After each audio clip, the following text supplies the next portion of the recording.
Isang drone strike ang sumira sa 200 at 75 bomber at 2 Su-35 fighter sa OANA Airbase. Noong January 28, isang coordinated drone strike ang tumama sa OANA Airbase. Sinira nito ang 200 at 75 MS strategic bomber at 2 Su-35 fighter jets habang nasa ground. Ang atake ay nagdulot ng tinatayang lugi na lampas sa $2 bilyong. Maluban itong naantala ang long-range strike capability ng Russia. Bukod sa pinsala, pinuwersa ng operasyong ito ang mga structural changes sa airbase security. Nailantad din nito ang mga malalalim na vulnerability na malayo sa battlefield. Manatili sa video na ito dahil ang tunay na epekto ay nagsimula matapos tumigil ang mga pagsabog. Sa modernong digmaan, ang pinakamapanganib na atake ay hindi laging nanggagaling sa frontline. Ang ilan sa pinakamabigat na strike ay inilulunsad malayo sa battlefield bago pa magtagpo ang mga ground forces. Nitong mga nakaraang buwan, ang Ukraine ay paulit-ulit na sumasailalim sa mga long-range air attacks gamit ang KH-1001 at KH-555 cruise missiles.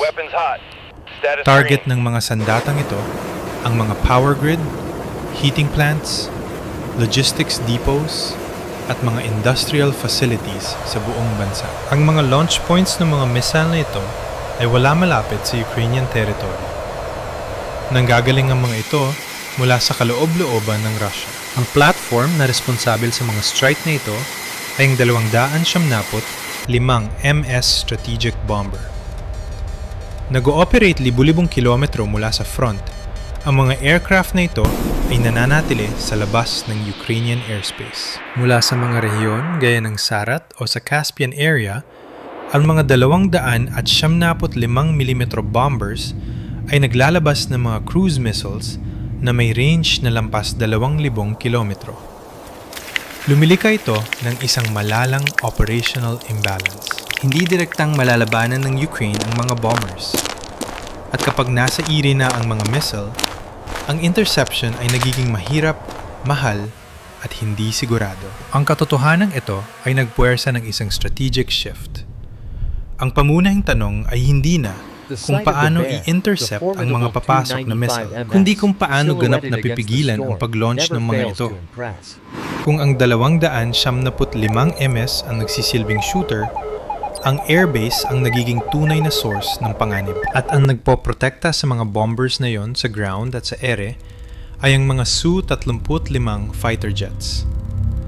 Sila ang nagsisilbing outer shield ng Russia's long-range strike system. Mula sa sandaling ito, sinimulan ng Ukraine na tingnan ang battlefield sa ibang anggulo. Ang 275 MS ay isa sa mga pinakalumang strategic bombers na aktibo pa rin sa modernong digmaan. Dinisenyo ng Cold War, nananatili ito sa serbisyo, hindi dahil sa bilis o stealth, kundi dahil sa reach at payload nito. Ang aircraft ay pinapatakbo ng NK-12 turboprop engines. Ito ang pinakamalakas na propeller-driven system na nailagay sa isang military bomber. Ang configuration na ito ay nagpapahintulot sa 275 MS na manatili sa ere ng higit sa 12 oras. Kaya rin itong mag-operate sa ranges na lampas 12,000 kilometro. Bagamat outdated na sa modern standards, ang endurance na ito ay nagbibigay dito ng papel na hindi kayang palitan ng tactical aircraft. Sa digmaan laban sa Ukraine, ang 275 MS ay nagsisilbing isang long-range missile launch platform. Hindi ito lumalapit sa battlefield. Sa halip, nag-ooperate ito mula sa secured airspace sa mga rehiyon gaya ng Angles, Saratov o Caspian Sea. Ang pangunahing sandata nito ay ang KH-1001 at KH-555 cruise missiles na bawat isa ay kayang lumipad ng higit 2,000 kilometro. Ang mga missile na ito ay may dalang mabibigat na warheads at may mataas na strike accuracy. Nagbibigay daan ito sa mga atake sa energy infrastructure, transport hubs at industrial sites. Ang isang 275 MS ay kayang magdala ng 7 hanggang 8 cruise missiles.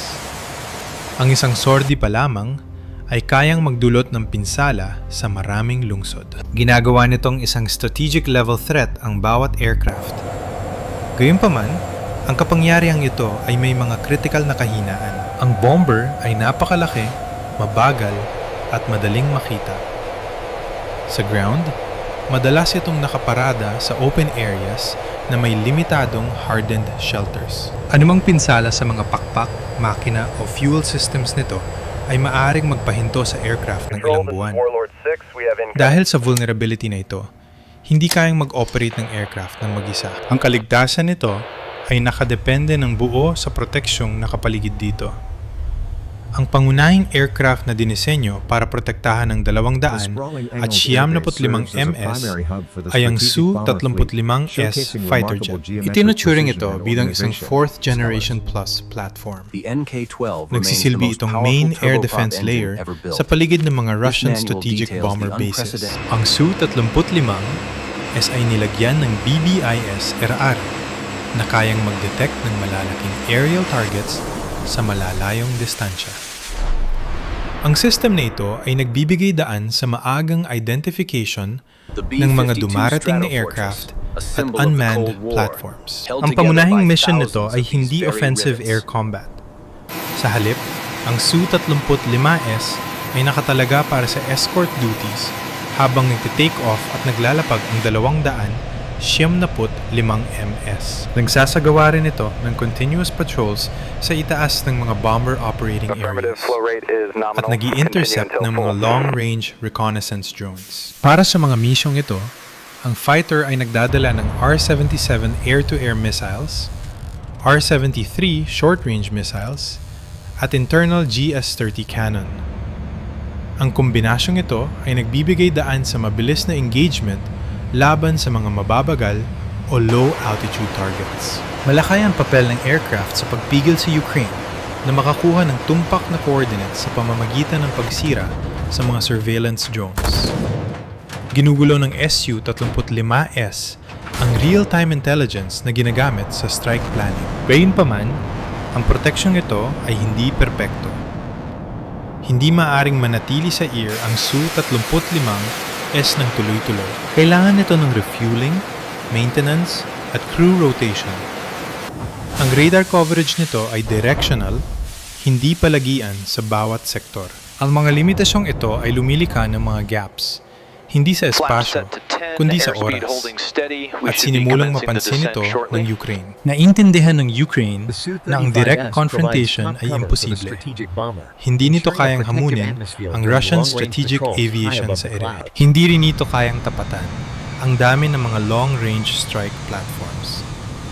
Sa halip, inilipat ng mga Ukrainian planners ang kanilang focus sa efficiency kaysa sa puwersa. Ang layunin ay hindi para pabagsakin ng mga bombers habang lumilipad, kundi para atakihin ang mga ito habang sila ay stationary. Ang approach na ito ay nagmamarka ng isang pangunahing pagbabago. Itinigil ng Ukraine ang pagtingin sa 275 MS bilang isang isolated aircraft. Sinimula nila itong ituring bilang bahagi ng isang mas malaking operational system. Kasama sa system na ito ang fuel storage, maintenance zones, ground radar, at fixed airfield infrastructure. Sa yugtong ito, kinumpirma ng intelligence ang isang critical na detalye. 3 mahahalagang aircraft, isang 200 at 75 MS at 2 Su-35S fighters ay nag-ooperate sa isang lokasyon. Ito ay ang Uwinya Air Base. Ang konsentrasyong ito ay lumilika ng proteksyon at vulnerability ng sabay. Sa pananaw ng Ukraine, hindi ito 3 magkakahiwalay na target. Ito ay isang interconnected structure. Ang pagpinsala sa anumang major element ay makakaapekto sa buong operation cycle. Malinaw na tinukoy ng mga Ukrainian planners ang lohika. Ang pagwasak sa aircraft sa air ay hindi realistic. Ngunit ang pagantala sa kanilang kakayahang mag-launch ay posible. Ang mga airfield ay hindi nakakagalaw. Ang mga fuel depots ay hindi mabilis mailipat. Ang mga maintenance assets ay nananatiling exposed sa mahabang panahon. Humahantong ito sa isang simpleng kalkulasyon. Ang isang limitadong strike, kung mailalagay ng tama, ay kayang magpahinto ng maraming sordis nang hindi kinakailangan ng total destruction. Sa puntong ito, ang focus ay napunta sa pagpili ng pinaka-cost-effective na sandata. Para sa Ukraine, ang solusyon ay wala sa mga mahal na missile o komplikadong strike aircraft. Ito ay nasa pagiging simple, bilis, at daan. Ang napiling kagamitan ay ang FPV suicide drone. Hindi tulad ng malalaking unmanned systems, ang mga FPV drones ay mura at mass-produced. Madali rin itong i-modify. Ang mababang presyo nito ay nagpapahintulot na ilunsad ang mga ito sa waves ng walang strategic risk. Ang pagkawala ng isang unit ay halos walang financial impact, habang ang isang successful hit ay kayang magdulot ng long-term operational damage. Sa technical na aspeto, ang mga drone na ito ay nag-ooperate sa sobrang mababang altitude. Madalas ay mas mababa sa 30 metro. Ang paglipad malapit sa terrain ay nagbibigay daan sa kanila para makaiwas sa detection ng standard air defense radar. Ang kaninang maliit na radar signature ay lalo pang nagpapababa ng tsansa na ma-intercept sila. Ang guidance ay isinasagawa sa pamamagitan ng live video feed. Pinapayagan nito ang mga operators na manamanong i-adjust ang kurso sa huling bahagi ng paglapit. Dahil dito, nagiging epektibo ang FPV drones kahit laban sa mga stationary targets na protektado ng layered defenses. Iba't ibang uri ng warhead ang ginagamit depende sa priority ng misyon. Kasama rito ang penetration charges, thermobaric payloads, at light anti-structure explosives. Ang layunin ay hindi ang buong pagkawasak, kundi ang functional damage. Tumpak ang pagpili sa mga target. Ang mga makina, fuel connections, exposed wings, at maintenance sections ang binibigyang priority. Kahit ang maliit na impact sa mga bahaging ito ay maaaring magpahinto sa aircraft ng ilang buwan. Bandang 4:30 ng madaling araw, pabor ang kondisyon para sa ganitong atake. Limitado ang visibility. Mababa ang alert levels at kakaunti ang ground crews. Ang isang matagumpay na strike ay hindi kailangang magwasak ng bomber. Kailangan lamang itong pigilan ang paglipad nito. Dito, nagiging decisive ang cost imbalance. Ang isang drone na nagkakahalaga ng daan-daang dolyar ay kayang mag-disable ng assets na nagkakahalaga ng daan-daang milyon. Sa puntong ito, hindi na naghahanda ang Ukraine para hamunin ang aircraft. Naghahanda na sila para paralisahin ang mga operasyon. Ang operasyon ay hindi dinisenyo bilang isang single strike lamang. Binuo ito bilang isang sequence ng coordinated phases. Bawat isa ay nagsisilbi sa isang tsak na layunin sa loob ng target system. Ang unang phase ay nakatuon sa reconnaissance. Gumamit ng long-range UAVs at commercial satellite imagery para bantayan ang aktibidad sa Uinya Air Base. Sinuri ang mga flight schedules, patrol patterns, at ground movements para malaman kung kailan pinaka-exposed ang mga aircraft. Kinumpirma ng intelligence na ang isang 275 MS at 2 Su-35S fighters ay nasa iisang lokasyon. Ang ikalawang phase ay nagpakilala ng disruption. Ang mga decoy drones at electronic interference ay ipinakalat para ilayo ang atensyon mula sa main approach routes. Dahil dito, napilitan ng mga Su-35S patrol aircraft na lumipad sa hindi paborableng oras. Nagresulta ito sa pagkapagod ng mga piloto at paghina ng coverage. Ang ikatlong phase ay ang primary strike. Ang mga FPV drones ay lumapit sa napakababang altitude mula sa iba't ibang direksyon. Ang kanilang flight paths ay umiwas sa mga predictable corridors para hindi agad madiskubre. Pinili ang oras sa madaling araw kung kailan mababa ang alert levels. Ang ikaapat na phase ay tumarget sa supporting infrastructure.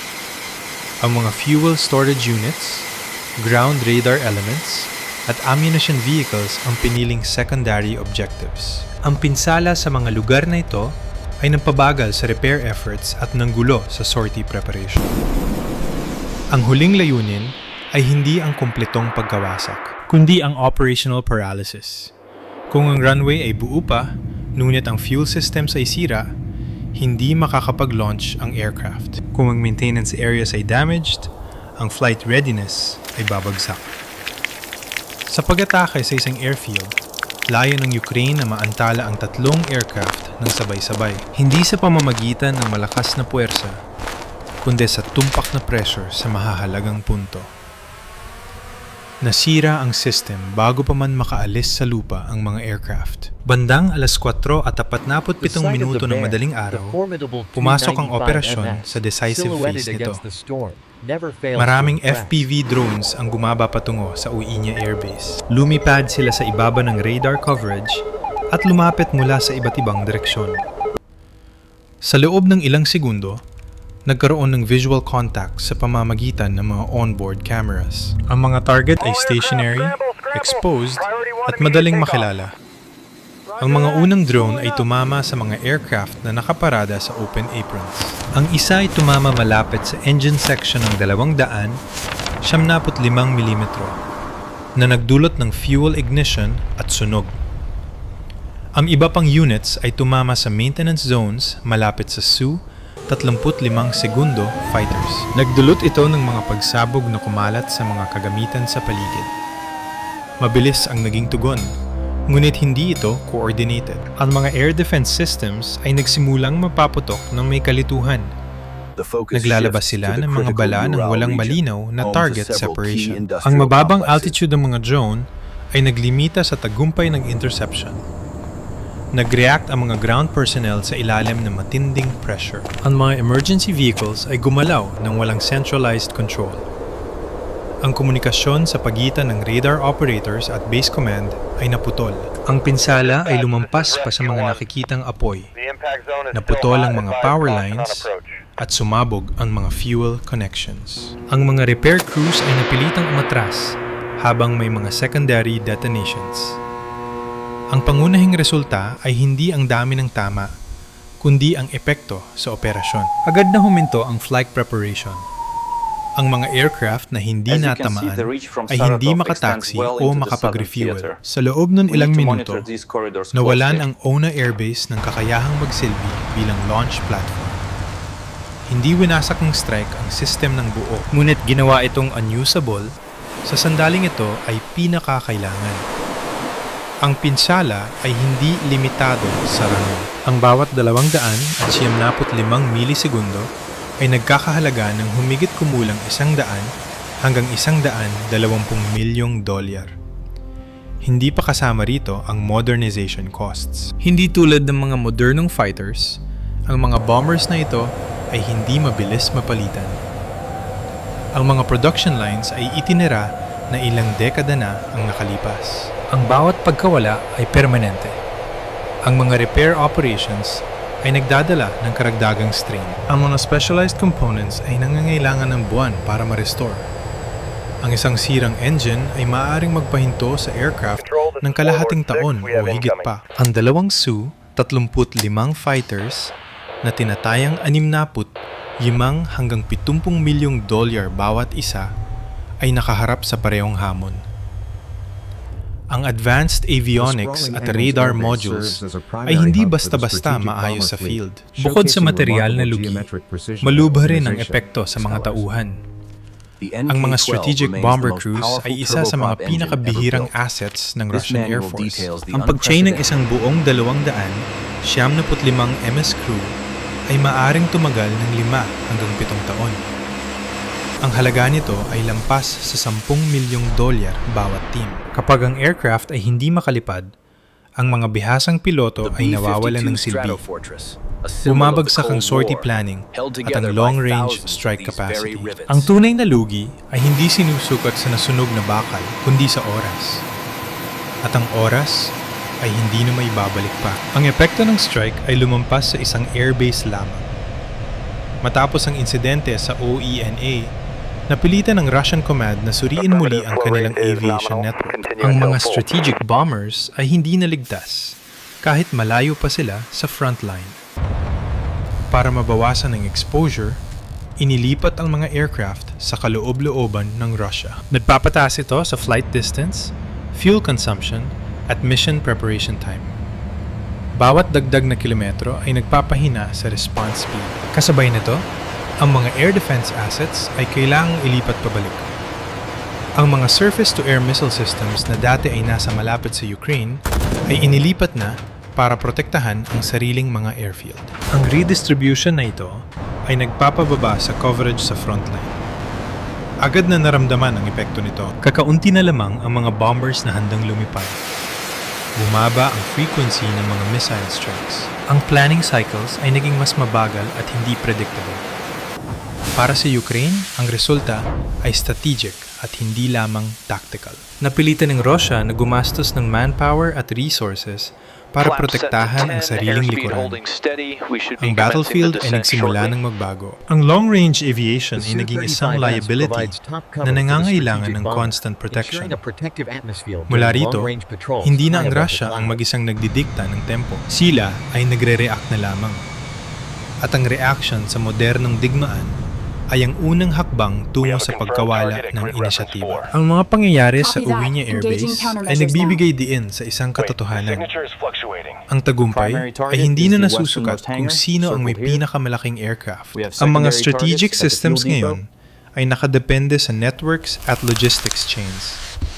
Kapag ang isang bahagi ay nabigo, ang buong structure ay humihina. Bagamat malaki ang pagkawala ng mga aircraft, ang broader impact ay mas matindi pa. Ang naantalang sorties at emergency redeployments ay nadulot ng cumulative costs na aabot sa 2 hanggang 3 bilyong dolyar. Kasama rito ang relocation expenses at ang pagkawala ng operational tempo. Ang 275 MS at Su-35S ay nananatiling makapangyarihan sa papel. Ngunit ang kanilang effectiveness ay nakadepende sa stability sa likod ng front. Ang FPV drone na mura at disposable ay naglantad ng isang bagong imbalance. Sa labanang ito, ang lakas ay hindi na nasusukat sa laki.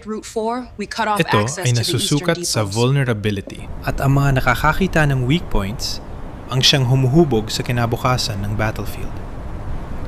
Tulad ng ipinakita ng operasyong ito, ang modernong digmaan ay hindi lamang tungkol sa firepower, kundi tungkol sa precision, timing, at pag-unawa sa takbo ng mga systems.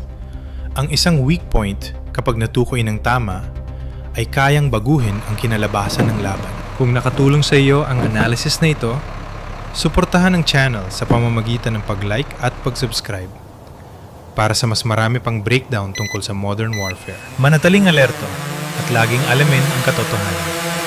Magkita-kita tayo sa susunod na video.